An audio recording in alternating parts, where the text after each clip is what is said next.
ધોરણ 11 નાવાના મૂળ તત્વો પ્રકરણ 11 બેંક સિલક મેળ. તો બેંક સિલક મેળ એટલે શું એ આપણે સમજીએ પહેલાં. તો બેંક સિલક મેળ એટલે સમતોલ થવું. બેંકમાં જે સિલક છે અને વેપારીનો જે રોકડ મેળ આપણે અગાઉના પ્રકરણમાં જોયું કે 3 ખાનાવાળા રોકડ મેળ, 2 ખાનાવાળા રોકડ મેળ, જે રોકડ મેળો છે એ રોકડ મેળોમાં બેંક ખાનું આપણે જોયું છે. તો બેમાં બેંક સિલક પણ આપણે શોધી છે. બેંકની સિલક સાથે સાથે બેંક ઓવરડ્રાફ્ટ પણ આપણે જોયો છે. તો એ બેંકની જે સિલક રોકડ મેળમાં છે એ જ સિલક બેંકમાં હોવી જોઈએ. એટલે કે બેંકની જે રેઝર છે અથવા તો બેંક આપણને જે પાસબુક આપે છે, પાસબુક એટલે શું? તો પાસબુક એટલે વેપારીના ખાતાનો ઉતારો. બેંકના ચોપડે વેપારીના ખાતાનો ઉતારો, એમાં જે સિલક છે એ જ સિલક આપણા રોકડ મેળ પ્રમાણે હોવી જોઈએ. એટલે એ મેળવણી ચોક્કસ સમયના અંતરે કરવામાં આવે છે. દાખલા તરીકે દર મહિનાના અંતે 15 દિવસે આપણે મેળવણી કરીએ છીએ. તો આ જે પ્રક્રિયા છે એ પ્રક્રિયાને આપણે બેંક સિલક મેળ કહીએ છીએ. બેંક સિલક મેળ એ કોઈ ખાતું નથી, પરંતુ એક પત્રક છે. બરાબર યાદ રાખજો, આ બી વિભાગમાં પૂછાતો પ્રશ્ન છે. ખાતું નથી પણ શું છે? એક પત્રક છે. પત્રક હોય એટલે તેની ઉધાર કે જમા બાજુઓ ના હોય. જેમ ખાતામાં તમે જોયું કે ડાબી બાજુ ઉધાર, જમણી બાજુ જમા એવું હોય, જ્યારે આમાં હોતું નથી. જેમ અગાઉ આપણે કાચું સરવૈયું જોયું, તો કાચું સરવૈયું પણ એક પત્રક છે. બરાબર, એમાં એક પત્રક છે જેનો ઉપયોગ બેંક ખાતાની બાકી અને પાસબુક પ્રમાણેની બાકીઓમાં તફાવત પડતો હોય તો તે શોધી શકાય છે. બંને બાજુ બેલેન્સ સરખું હોવું જોઈએ. બેંકની પાસબુકમાં જે બેલેન્સ હોય એ જ રોકડ મેળમાં હોવું જોઈએ. રોકડ મેળમાં જે બેલેન્સ હોય એ પાસબુકમાં હોવું જોઈએ. પરંતુ જો ન હોય તો એના કારણો શોધી અને આ પત્રકમાં નોંધવામાં આવે છે, જેથી બેંક સિલક મેળ બેસે છે, એટલે કે મેળવણી થાય છે. બેંક સિલક બનાવવા માટે 2 બાબતો ખૂબ જ અગત્યની છે. વેપારીના ચોપડે કયું ખાતું જોઈએ? બેંક ખાતું. રોકડ મેળ અને બેંકના ચોપડે વેપારીનું ખાતું, એટલે કે પાસબુક. એટલે રોકડ મેળમાં આપણે રોકડ મેળ જોયા 2 ખાનાવાળા, એમાં બેંક ખાતું હતું. 3 ખાનાવાળા જોયા, એમાં પણ બેંક ખાતું હતું. અને બીજું સામે શું જોઈએ મેળવણી માટે? પાસબુક. એટલે કે બેંકના ચોપડે વેપારીનું જે ખાતું છે એની નકલ જે આપણને મળે એ આપણે પાસબુક તમે બધાએ જોઈ હશે. અગાઉ ચોપડીમાં પાઠ્યપુસ્તકમાં પણ એનો નમૂનો આપેલો છે. એટલે વેપારીના ચોપડે બેંક ખાતું જુદું બનાવવામાં આવે છે, અથવા ખાનાવાળો જે રોકડ મેળ હોય એ રોકડ મેળમાં બેંક ખાનું રાખી બનાવાય છે, જેનો અભ્યાસ આપણે કર્યો છે, આપણે અગાઉ વાત કરી. તો પાસબુક એટલે શું? તો બેંકના ચોપડે રહેલ વેપારીના ખાતાનો ઉતારો કે નકલ, જેને પાસબુક કહેવામાં આવે છે. ખાતા વેપારીના ખાતાના બેંક દ્વારા નોંધાયેલ વ્યવહારોની માહિતી આપતી ચોપડી કે પત્રક. તમે બધાએ જોઈ હશે, બેંકમાં તમે ગયા હશો, તમારા ખાતાઓ પણ હશે, એની પાસબુકનો તમે અભ્યાસ પણ કર્યો હશે. એમાં તમે એન્ટ્રીઓ પણ જોઈ હશે કે સિલક છે કે નહીં, કેટલી સિલક ક્યાંય ઓછી થઈ છે, વધી છે, કયા કારણોથી વ્યાજ જમા થયું છે કે નહીં, એ બધી માહિતી આપણે એના આધારે મેળવીએ છીએ. એટલે જ આપણે એને પાસબુકમાં એન્ટ્રી પડાવીએ છીએ. બરાબર, એટલે પાસબુક એટલે બેંકના ચોપડે વેપારીના ખાતાનો નમૂનો એમ કહેવામાં આવે છે.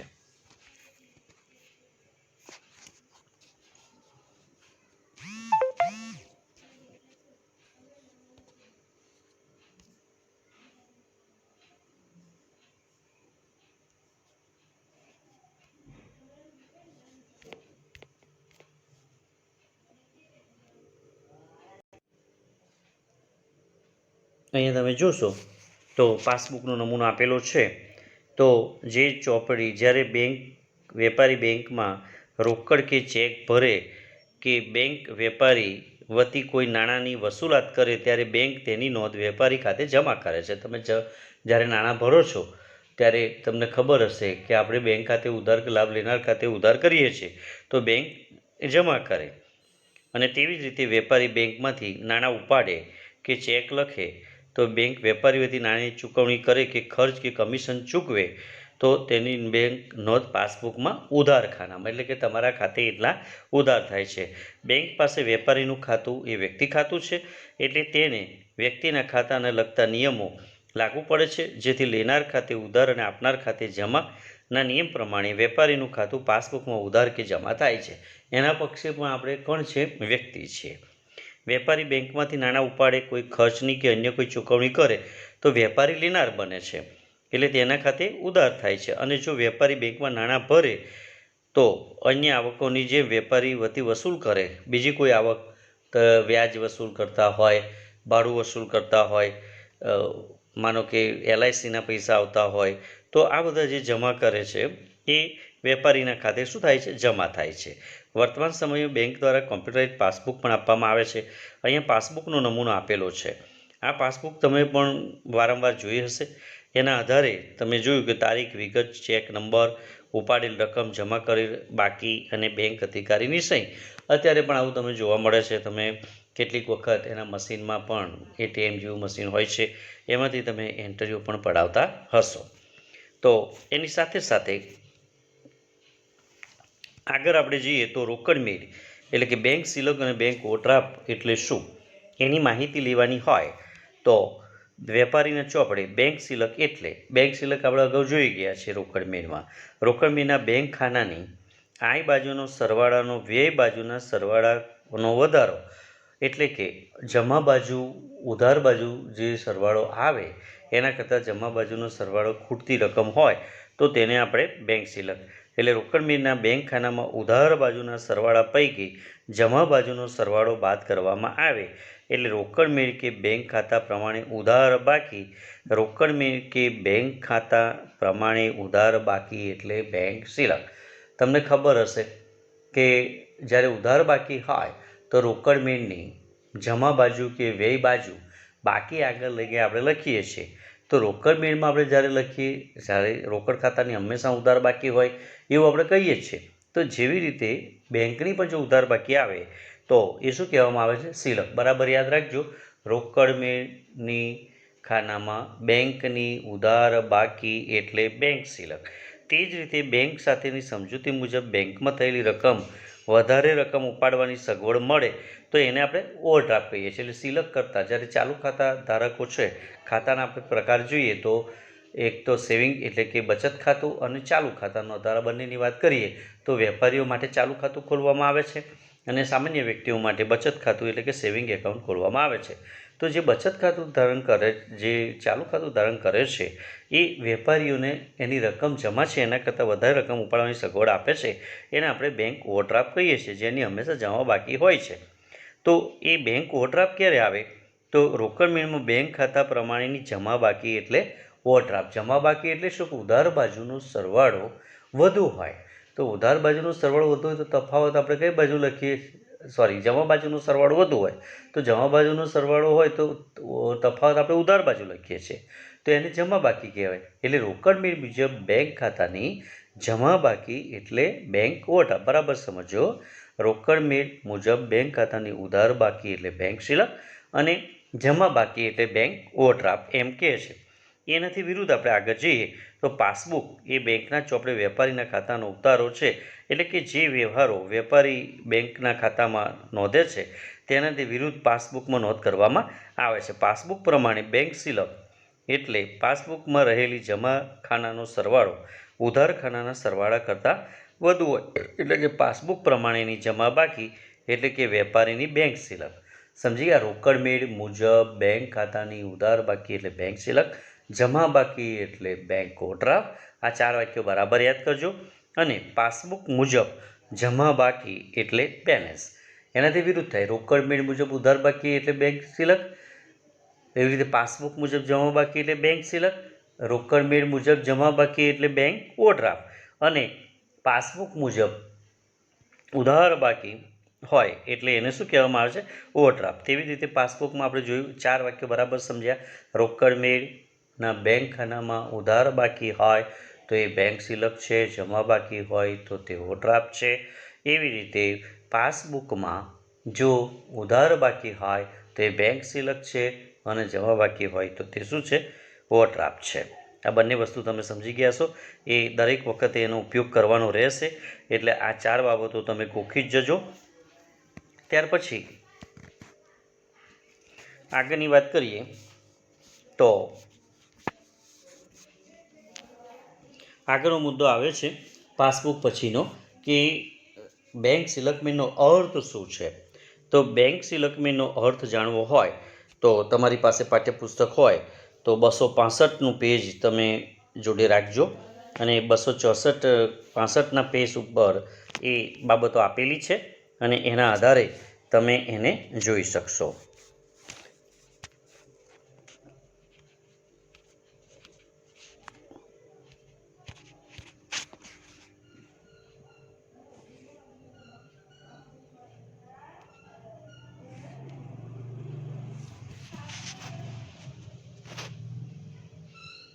અંડરલાઈનો મેં કરી છે, ચોપડીમાં પણ હશે આ 4 વાક્યોના આધારે.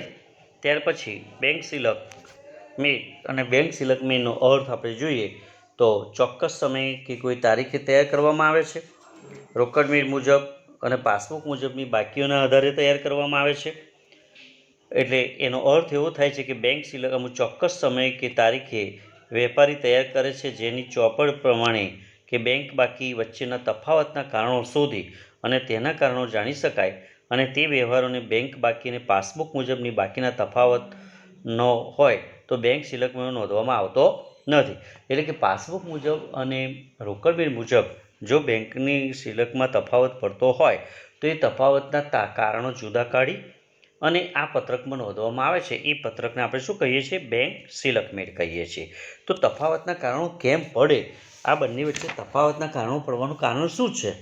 તો બેંક સિલકમેટનો ફરીથી મેં તમને અર્થ કહ્યો તે પ્રમાણે સમજી લેજો કે અમુક ચોક્કસ સમય કે તારીખે રોકડની પ્રમાણેની બેંકની બાકી અને પાસબુક પ્રમાણેની બાકી કે વિગતો વચ્ચેના તફાવતના કારણો દર્શાવતું એ પત્રક છે.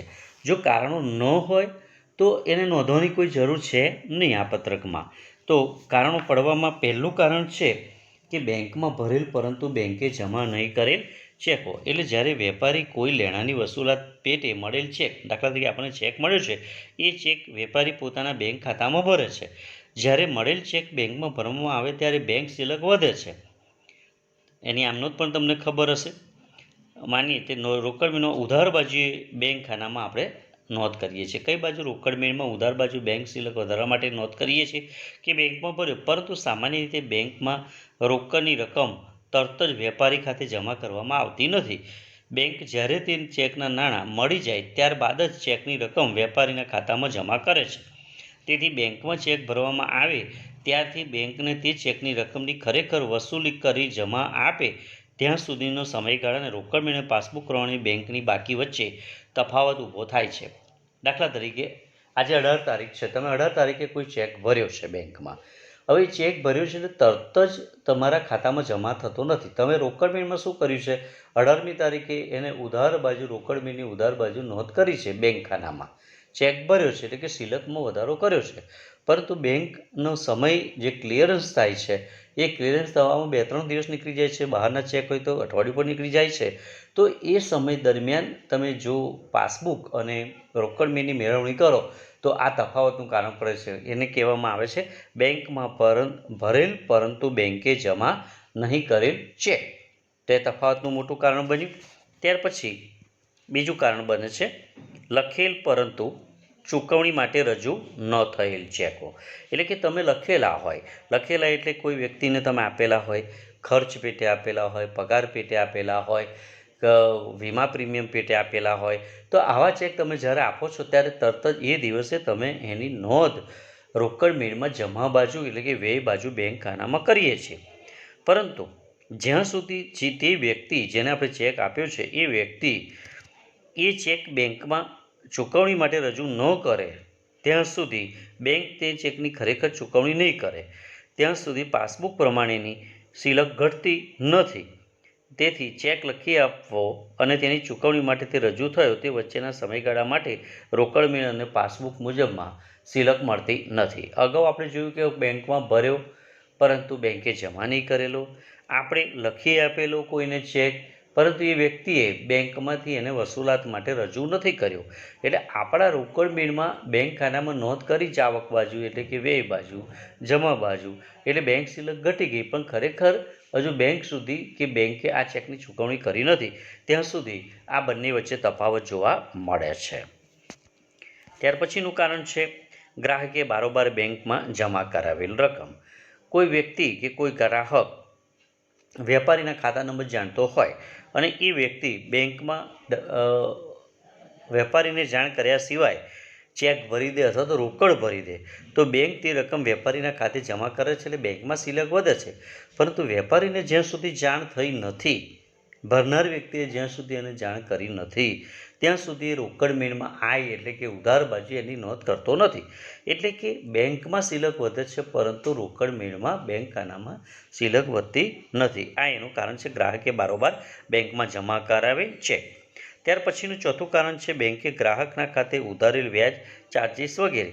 જો કોઈ બેંક વ્યાજ, ચાર્જિસ વગેરેની રકમ વેપારીના ખાતામાં ઉધારે એટલે કે પાસબુક પ્રમાણે સિલકમાં ઘટાડો થશે.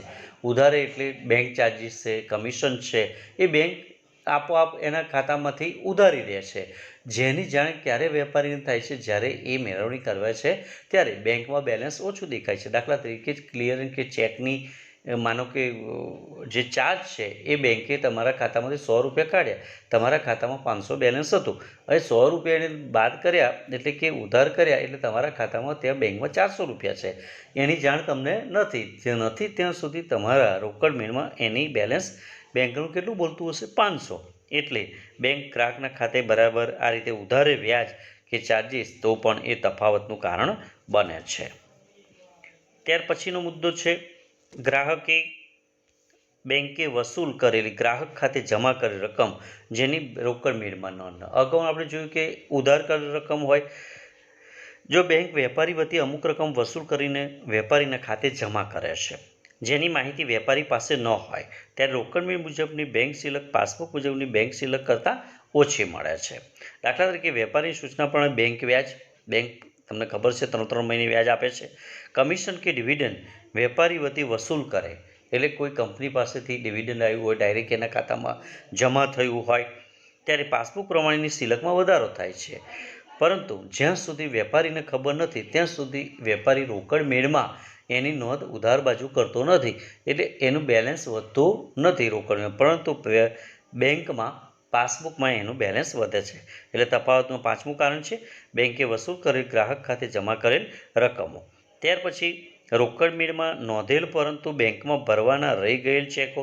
વેપારીને જ્યારે ચેકો મળે ત્યારે તે ચેક બેંકમાં ભરતા પહેલાં તેની નોંધ રોકડ મેળમાં ઉધાર બાજુ બેંક ખાનામાં કરી દીધી છે, જેથી રોકડ મેળ પ્રમાણે બેંક સિલકમાં વધારો થાય છે. પરંતુ પાછળથી આ ચેક બેંકમાં ભરવાનો રહી ગયો હોય, આપણે કોઈ માનો કે ક્લાર્કને કે કોઈ પેઢીમાં કામ કરતી વ્યક્તિને આપણે ચેક બેંકમાં ભરવા આપ્યો હોય અને એ ચેકની નોંધ આપ્યો ત્યારે આપણે રોકડ મેળમાં આપ્યો છે એટલે ઉધાર બાજુ એની નોંધ કરી છે એટલે બેંક સિલક વધી છે. પરંતુ એ વ્યક્તિ એ બેંકમાં એ દિવસે ગઈ નહીં અથવા તો ક્લિયરન્સ સમય પછી ગઈ તો એ 2 દિવસ પછી એમાં બેલેન્સમાં વધારો થશે. તો રોકડ મેળમાં નોંધેલા હોય પરંતુ બેંકમાં ભરવાના રહી ગયેલા ચેક આ રીતે પણ હોય. દાખલા તરીકે શનિવાર કોઈ વ્યક્તિને આપ્યો ચેક ભરવા માટે અને બેંકનો સમય શનિવારનો માનો કે બંધ થયો અથવા તો બીજો ચોથો શનિવાર હોય એવું પણ બન્યું હોય તો બેંક સમય પછી ગયા હોય તે ચેક બેંક સ્વીકારતી નથી, તો એ ચેક 2 દિવસ પછી એટલે કે રવિવારે પર રજા હોય તો સોમવાર પછી એ ક્લિયરિંગમાં જાય છે. ત્યાં સુધી રોકડ મેળમાં સિલક વધે છે પરંતુ પાસબુકમાં વધતી નથી. બેંકમાં ભરેલ પરંતુ રોકડ મેળમાં નહીં નોંધે. કેટલીક વાર એવું પણ બને કે બેંકમાં ભરી દીધો હોય પરંતુ રોકડ મેળમાં નોંધ કરવાની રહી ગઈ હોય. કોઈ વ્યક્તિને આપણે ભરવા આપ્યો અથવા તો આપણે જાતે ભરવા ગયા પરંતુ રોકડ મેળની નોંધ કરવાની રહી ગઈ તો શું બને? બેંકમાં સિલક વધશે પરંતુ રોકડ મેળમાં વધશે નહીં. તો આ તફાવતનું એ કારણ છે. લખેલ અને રજૂ થયેલ પરંતુ રોકડ મેળમાં નહીં નોંધેલ ચેક. કેટલીક વાર એવું પણ બને કે આપણે કોઈને ચેક આપેલા હોય, લખેલા હોય અને એની નોંધ આપણે રોકડ મેળમાં કરવાની ભૂલી ગયા હોઈએ, વેપારી ભૂલી ગયા. માનો કે એ ચેક બેંકમાં વસૂલાત માટે જતો રહ્યો, બેંકે વસૂલ કરીને નાણાં આપી દીધા તો બેંકમાં સિલકમાં ઘટાડો થશે પરંતુ તમારા રોકડ મેળમાં એ ઘટાડો થશે નહીં. એને કહે છે લખેલ અને રજૂ થયેલ પરંતુ રોકડ મેળમાં નહીં નોંધેલ ચેક. ત્યાર પછીનો મુદ્દો છે રોકડ મેળમાં નોંધેલ પરંતુ વેપારીને આપવાનો રહી ગયેલો. તમારે કોઈ વ્યક્તિને ચેક લખીને રાખ્યો હોય કોઈ લેણદારને, કોઈ માલની ખરીદી માટે, કોઈ પગાર માટે, તો તેની નોંધ રોકડ મેળમાં જમા બાજુએ બેંક ખાનામાં તમે કરી દીધી છે, પરંતુ જે વ્યક્તિને ચેક આપવાનો હતો તે વ્યક્તિ ચેક આપ્યો જ નહીં, આપણે ભૂલી ગયા આપવાનો, અથવા તો એ વ્યક્તિ લેવા આવી નથી, તમે ચેકની પણ નોંધ કરી, તો તે વખતે રોકડ મેળમાં બેંક સિલકમાં ઘટાડો થશે, પરંતુ બેંકમાં થશે નહીં. 10મું કારણ છે બેંકે ચૂકવેલ પરંતુ રોકડ મેળમાં નહીં નોંધેલ રકમ.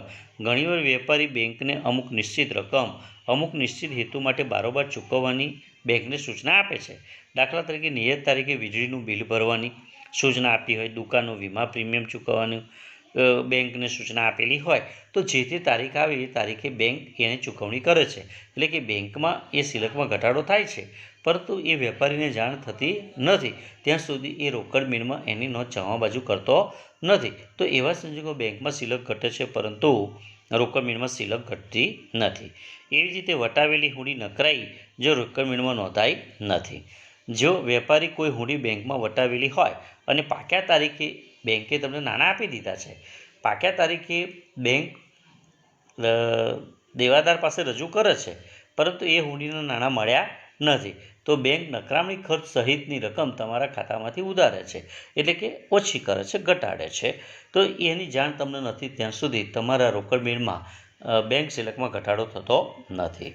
અન્ય ભૂલો ઉપર 11 ભૂલોનો તફાવત ઉપરાંત અમુક ભૂલો પણ બીજી ઘણી બધી થઈ શકે છે, જેમાં પાસબુક બંનેમાં હોઈ શકે, સરવાળો કરવામાં ભૂલ, બાકી આગળ ખેંચવામાં ભૂલ, રોકડ ખાનામાં નોંધવાની રકમ બેંક ખાનામાં નોંધાઈ ગઈ હોય, બેંક ખાનાની રકમ રોકડ ખાનામાં નોંધાઈ ગઈ હોય, આવા બીજા નાના નાના પણ કારણો હોઈ શકે છે. એના કારણે પણ એમાં તફાવત પડતો નથી. તો અહીંયા આપણે બેંક સિલક મેળ એટલે શું, પાસબુક એટલે શું, બેંક સિલક મેળ બનાવવાના હેતુઓ અને બેંક સિલક અને પાસબુક પ્રમાણે બેંક સિલક અને રોકડ મેળની સિલક પ્રમાણે તફાવત કેટલા પડે છે, કયા કયા કારણે તફાવત પડે છે, એ કારણોની તમે સમજૂતી મેળવી, તો એ જે 12 કારણો છે એ બરાબર તમે તૈયાર કરજો.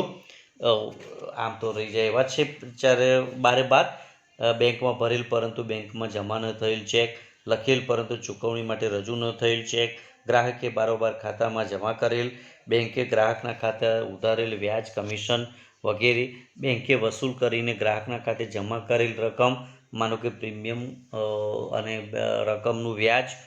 એવી રીતે રોકડ મેળમાં નોંધાયેલ પરંતુ બેંકમાં ભરવાનો રહી ગયો હોય, નોંધેલો હોય, એ બેંકમાં ભરેલો હોય પરંતુ રોકડ મેળમાં નોંધવાનો રહી ગયો હોય, તમે બેંક કોઈને વ્યક્તિને લખીને આપી દીધેલો હોય પરંતુ તેની નોંધ રોકડ મેળમાં નહીં કરેલી હોય, રોકડ મેળમાં નોંધેલો હોય પરંતુ આપણે વેપારીને આપેલો ન હોય, બેંકે ચૂકવેલ પરંતુ રોકડ મેળમાં ન નોંધેલ કેટલીક વિગતો હમણાં આપણે ઉપર સમજાવી તે પ્રમાણે, વીજળી બિલ અને ભાડું, એ બધું વટાવેલી હુંડી નકરાઈ હોય એની જાણ અને નકરામણી ખર્ચ એ બેંક વસૂલ કરે છે અને એની જાણ આપણને થાય છે ત્યારે આપણે રોકડની નોંધ કરીએ, એ ત્યાં સુધી ન કરીએ ત્યાં સુધી આ તફાવતના કારણો પડે છે. અને એની સાથે સાથે મેં તમને પેલા 4 વાક્યો કહ્યા એ બરાબર યાદ રાખવાના. રોકડ મેળ મુજબ બેંક ખાતાની ઉધાર બાકી એટલે બેંક સિલક, રોકડ મેળ મુજબ બેંક ખાતાની જમા બાજુ એટલે બેંક ઓવરડ્રાફ્ટ, પાસબુક મુજબ ઉધાર બાકી એટલે શું કહેવાશે, ઓવરડ્રાફ્ટ, અને જમા બાકી એટલે બેંક સિલક. આ 4 વાક્યો યાદ રાખજો બરાબર. હવે અહીંયા જો કોઈ સમજૂતી ન પડે તો મારો કોન્ટેક્ટ કરી શકો છો. અહીંયા સુધી આપણે ત્યાર પછી હવે અગાઉ જ્યારે આપણે વિડીયો બનાવીશું ત્યારે બેંક સિલક બનાવવાની જે 2 પદ્ધતિઓ છે એની આપણે ચર્ચા કરીશું. ત્યાં સુધી નમસ્કાર.